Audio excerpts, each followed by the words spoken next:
welcome to the chapter polynomials. This is the next chapter which we have started. Okay, so first you will see that what do you mean by polynomial. This is the definition of polynomial. A polynomial is defined as an expression. So सबसे पहले हमें पता होना चाहिए कि expression होता क्या है. एक्सप्रेशन में दो चीजें आती हैं. एक आता है variable and the next one is constant with some mathematical operations plus minus multiplication and division. Okay, so polynomial define होता है expression से जो कि composed होता है variable और constant से that are combined by the mathematical operations plus minus multiplication division. अब जिन्हें नहीं पता है कि वेरिएबल और कॉन्स्टेंट्स होते क्या हैं, वेरिएबल ऐसी चीज है जो वेरी कर रही है. वेरी यहाँ से आ रहा है ना, very. Constant means it is constant, it is not moving anywhere. Variable, suppose if I take, we consider variable as X Y Z, हम डिनोट करते हैं ए बी सी से. और कांस्टेंट क्या होते हैं, 2 3 मैथमेटिकल वैल्यूज, ये डिजिट्स कांस्टेंट है. तो वेरिएबल्स क्या होते हैं ये, और कांस्टेंट क्या होते हैं ये. अगर मैं इससे डेली लाइफ एग्जांपल लूँ वेरिएबल और कांस्टेंट का, तो हमने रोड देखी है, रोड, और उस पे कार्स चलती हैं.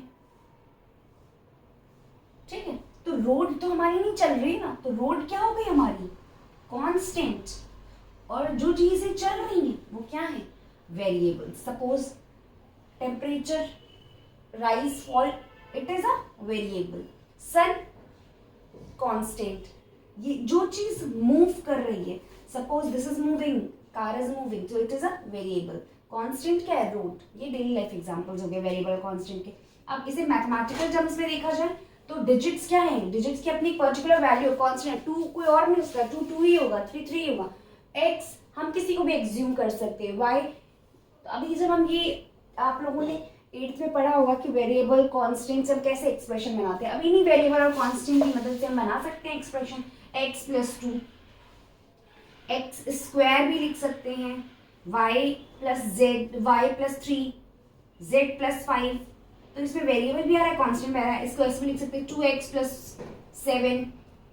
ठीक है, ये एक्सप्रेशन हो गया. एक्सप्रेशन इक्वेशन में तब बदल जाता है जब हम = का साइन लगा के उधर साइड कोई वैल्यू रख देते हैं. क्लियर. तो अभी तो हम बात कर रहे हैं पॉलिनोमियल क्या होते हैं. पॉलिनोमियल एक एक्सप्रेशन है जो कि कंपोज्ड होता है वेरिएबल और कांस्टेंट से, और with the combination of mathematical operation plus minus multiplication and division. Clear. अब आते हैं इसमें दूसरी चीज आती है कि, तो हमारे क्या पॉलिनोमियल को अगर मैं ऐसे बताना है तो क्या हो सकता है, x² + 2x + 3, ये भी एक पॉलिनोमियल है. चाहे लिख दे x² + 2, चाहे x + 2, कुछ भी. ठीक है, तो उसमें वेरिएबल भी आएगा, कांस्टेंट भी आएगा. अब हमारा दूसरा, इसके अंदर एक टॉपिक आता है, इंपॉर्टेंट टॉपिक, डिग्री. डिग्री क्या होती है, किसी भी हमें कोई भी एक्सप्रेशन दे दिया है, उसकी डिग्री क्या होगी. तो डिग्री होती है हमेशा highest power of the variable.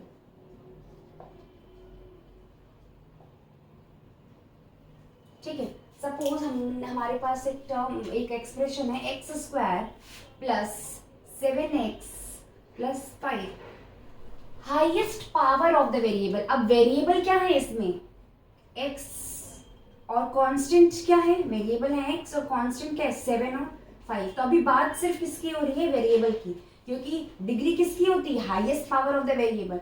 अब वेरिएबल अगर x है तो यहाँ पे x की पावर 2 है और यहाँ पे x की पावर 1 है, तो डिग्री क्या हो जाएगी इसकी, 2, क्योंकि हाईएस्ट पावर बोली वेरिएबल की. सपोज अगर यहाँ पे आता y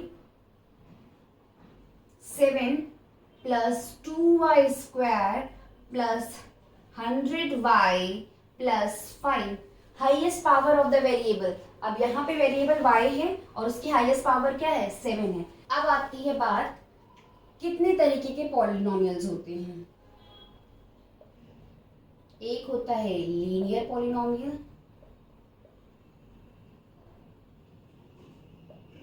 एक होता है क्वाड्रेटिक पॉलिनोमियल,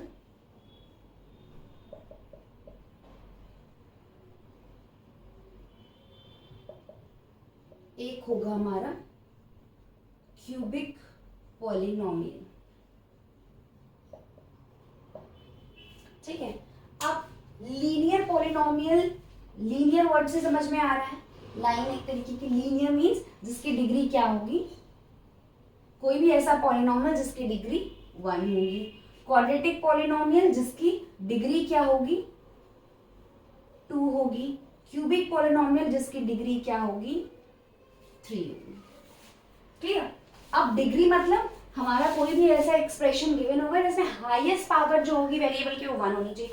सपोज y+5, यहाँ पे वेरिएबल की हाईएस्ट पावर क्या है, 1 है। इसमें हम ले सकते हैं x² प्लस 3x प्लस 5, इसमें हाईएस्ट पावर वेरिएबल की क्या है, 2। इसमें ले सकते हैं 3x³ plus 5x² plus 7x plus 9, इसमें हाईएस्ट पावर क्या है वेरिएबल की, 3। तो 3 तरीके के पॉलिनोमियल के, लीनियर, क्वाड्रेटिक और क्यूबिक। क्यूबिक से मतलब समझ में आ रहा है 3, क्वाड से मतलब समझ में आ रहा है 2, लीनियर से 1, 1 2 3, जिसकी हाईएस्ट पावर क्या होगी वेरिएबल की, 1, मतलब जिसकी डिग्री क्या होगी linear polynomial, 1 degree 2 degree 3। Okay, so अब बात आती है, अब क्वेश्चंस आते हैं इस पे based.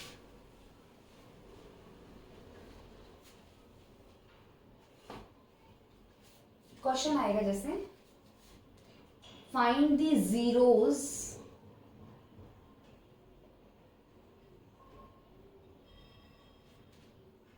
of the polynomial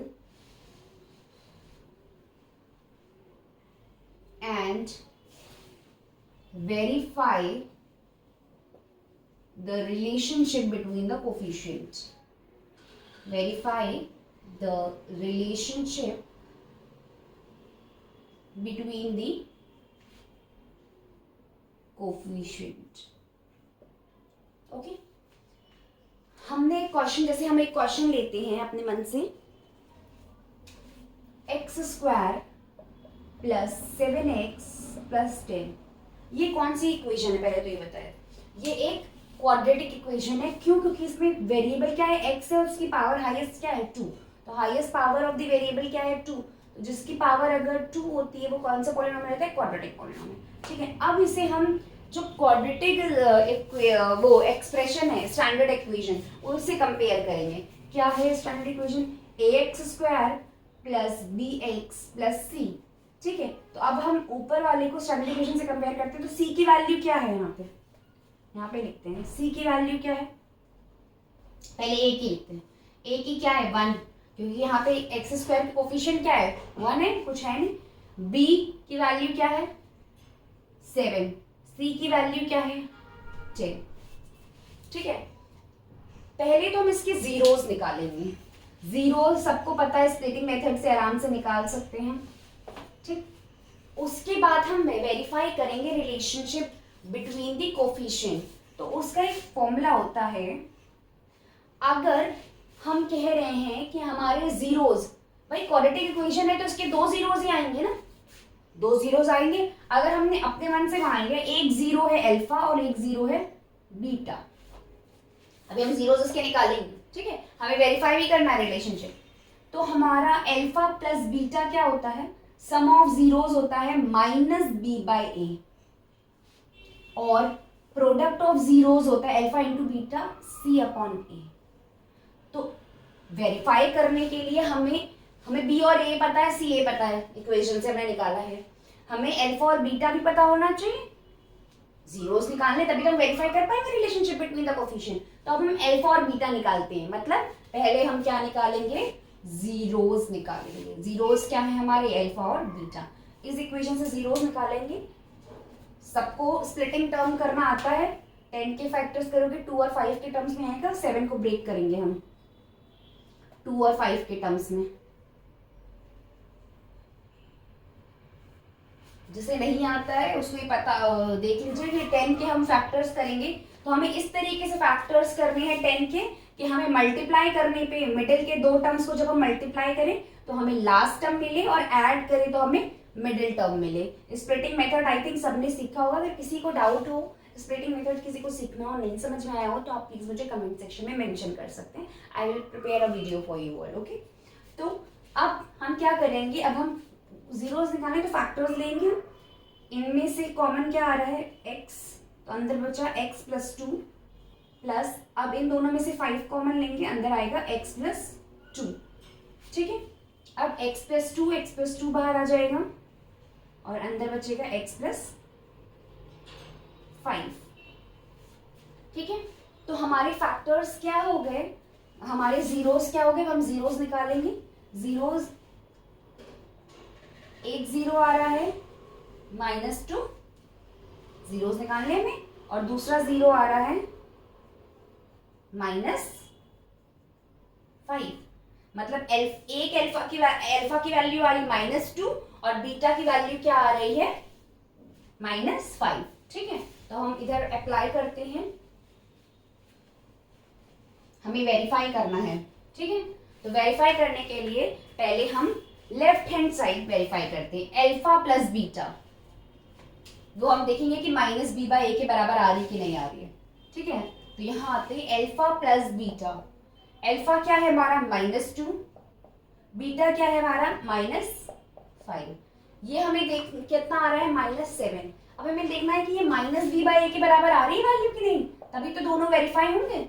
-b/a, b की वैल्यू क्या है पहले तो ये देखें 7, a की वैल्यू क्या है 1, और b के आगे साइन क्या दिया है फॉर्मूले में कि -b/a होना चाहिए, तो -7/1 क्या आ रहा है -7, मतलब वेरीफाई हो गया, सम ऑफ जीरोस वेरीफाई हो गया। अब प्रोडक्ट ऑफ जीरो की बारी आती है, alpha into beta is equals to c/a। Clear, तो अल्फा की वैल्यू क्या है -2, बीटा की वैल्यू क्या है -5, -2 इंटू -5 क्या आएंगे +10। अब c/a इसे कंपेयर करते हैं, c क्या है 10 और a क्या है 1, तो 10/1 क्या आएगा 10, ये भी वेरीफाई होगी। कुछ नहीं किया हमने क्या किया कि एक हमने एक्सप्रेशन लिया, हमें बोला गया था कि हमें पहले तो जीरो फाइंड करने, तो पहले स्प्लिटिंग मेथड से हमने जीरो फाइंड कर लिए। ठीक है, उसके बाद हमने क्या किया, उसको इक्वल टू जीरो रख दिया। क्यों, क्योंकि हमें जीरोस निकालने हैं, हमने 9 में पढ़ा होगा if you have to find the zeros what we do, हमने एक्सप्रेशन को किसके इक्वल रख देंगे, जीरो के इक्वल रख देंगे। तो x plus 2 is equal to 0, तो x is equal to -t, दो वैल्यूज आई, क्योंकि भाई इक्वेशन क्या थी हमारी क्वाड्रेटिक, मतलब हमारी हाईएस्ट पावर क्या थी 2 थी, तो जब क्वाड्रेटिक इक्वेशन है तो दो जीरोस आएंगे, लीनियर है तो 1 आएगा जीरो, और अगर क्यूबिक है तो 3 जीरो आएंगे। भाई अगर हम लीनियर इक्वेशन लेते हैं x प्लस 5, इसका क्या आएगा 0, इसका तो एक ही जीरो आएगा ना -5, बट यहाँ पे तो एक्सप्रेशन पूरा क्वाड्रेटिक था तो दो जीरोस आए थे, x प्लस 2 x प्लस 5, इससे हमारे दो जीरोस निकले थे, और हमने उन जीरोस को नोटेशन दे रहा था अल्फा और बीटा, क्योंकि हमारा स्टैंडर्ड फॉर्मूला है alpha plus beta equals to -b/a। तो दोनों साइड हम पहले तो हमने जीरो निकाले, उनको ऐड किया, फिर हमने एक्सप्रेशन में -b/a का फॉर्म लगाया, इक्वल आ रहा था, अल्फा इंटू बीटा में सेम चीज करी। ठीक है, तो ये हमारा क्या है, ये क्वेश्चंस ऐसे आएंगे इस पे बेस्ड, ये हमें जीरो वेरीफाई करना पड़ेगा, ये वो। ठीक, अभी हम कल इसमें और क्वेश्चंस करेंगे। एक फॉर्मूला हम और देख लेते हैं। अभी तो हमें क्या दिया था, इक्वेशन गिवन थी और हम क्या कर रहे थे, जीरोस निकाल रहे थे। हमें इक्वेशन जो थी वो गिवन थी, what we are finding, we were finding zeros, और क्या कर रहे थे, वेरीफाई कर रहे थे रिलेशनशिप। ठीक है, जीरोस के बीच में। अब हमें बोला जाएगा, अब हमारे दूसरा केस आता है, उसमें क्या होगा कि हमें सम ऑफ जीरोस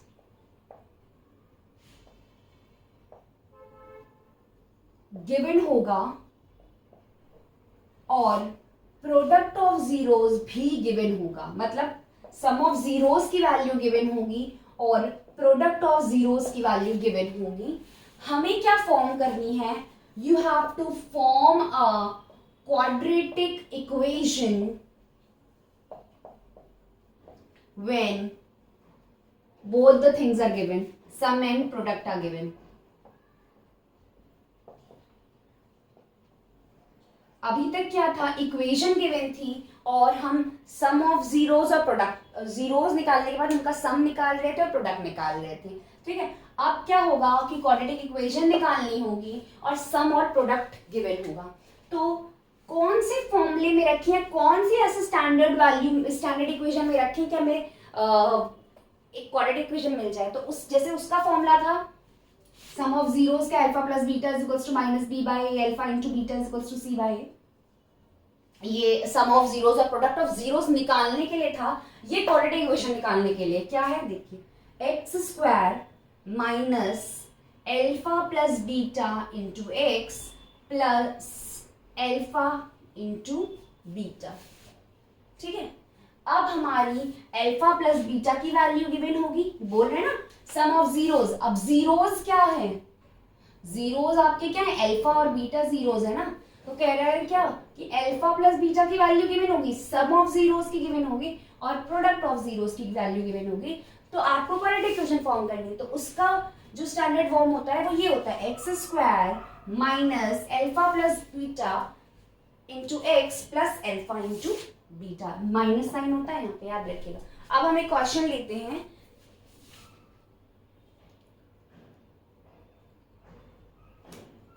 सपोज क्वेश्चन में गिवन है फाइंड, क्वेश्चन ये है find a quadratic equation when sum of zero and product of zeros are -3 and 2, -3 and 2। मतलब क्या कह रहा है, सम ऑफ जीरोस की वैल्यू क्या गिवन है, -3, मतलब अल्फा प्लस बीटा की वैल्यू क्या गिवन है, -3, एंड प्रोडक्ट ऑफ जीरोस क्या गिवन है, 2। प्रोडक्ट ऑफ जीरो मतलब अल्फा इंटू बीटा की वैल्यू गिवन है 2, ठीक है। तो कुछ नहीं करना, हमें इसे स्टैंडर्ड इक्वेशन में रखना है। पहले हम एक्स स्क्वायर लिखेंगे, माइनस साइन ऑलरेडी इक्वेशन में है तो माइनस साइन तो लगेगा ही लगेगा। आप ये मत सोचना कि हाँ -3 दिया तो हम डायरेक्ट -3 लिख देंगे, नहीं। अल्फा प्लस बीटा की वैल्यू क्या गिवन है, और ये ब्रैकेट में है alpha into beta, alpha plus beta क्या है, अल्फा प्लस बीटा की वैल्यू -3। बहुत लोग ये गलती करते हैं कि -3 देखते हैं और देखते हैं इक्वेशन में माइनस है तो इसको एक ही माइनस एज्यूम करके चले जाते हैं। नहीं, ये फॉर्म में ये तो इक्वेशन, ये तो स्टैंडर्ड इसका फॉर्म जो क्वाड्रेटिक इक्वेशन है उसका माइनस है, और जो अल्फा प्लस बीटा में माइनस है वो भी लिखना है, दोनों माइनस आएंगे। सपोज मान लो +3 होता तो क्या करते, तो माइनस साइन तो यहाँ रहता ना और +3 होता, लेकिन यहाँ पे ऑलरेडी माइनस गिवन है और इक्वेशन में माइनस है, तो ये अपनी इक्वेशन का माइनस अपनी जगह होगा और अल्फा प्लस बीटा माइनस है वो अपनी जगह होगा, प्लस अल्फा इंटू बीटा की वैल्यू क्या गिवन है, 2। अब इसे खोलेंगे तो क्या आएगी equation, X square plus 3x plus 2 equal to 0। ये हमारे क्या हो गई, क्वाड्रेटिक इक्वेशन हो गई when sum of zeros and product of zeros are given. तो दो केसेस किए हमने, जब क्वाड्रेटिक इक्वेशन दी थी तो जीरोस हमने निकाले स्प्लिटिंग मेथड से और उनके बीच जीरोस के रिलेशंस निकाले, अल्फा प्लस बीटा और alpha into beta, sum of zero निकाला, प्रोडक्ट ऑफ जीरो निकाला। उसके बाद क्या किया, दूसरा केस आया कि हमने क्वाड्रेटिक इक्वेशन फाइंड करनी थी जब हमें सम जीरोस दिए थे और प्रोडक्ट जीरो दिए थे। दोनों केस व्हेन सम और प्रोडक्ट दिया जाएगा और क्वाड्रेटिक इक्वेशन फाइंड करनी है तब ये, जब क्वाड्रेटिक इक्वेशन दी होगी तो सम और जीरोस और प्रोडक्ट ऑफ जीरोस निकालना होगा। तो ये क्लियर। तो कल हम इस पे बेस्ड 2-3 क्वेश्चंस और करेंगे पॉलिनोमियल पे बेस्ड, उसके बाद हम नया टॉपिक स्टार्ट करेंगे अपना। Okay, I hope the videos are clear to you all. अगर कोई डाउट होता है तो आप प्लीज़ मुझे कमेंट सेक्शन में मेंशन कर सकते हैं, और अगर स्प्लिटिंग मेथड में कोई प्रॉब्लम होगी तो आप मुझे बताइएगा, मैं उसके लिए एक अलग से वीडियो बना दूंगी। Okay, thank you.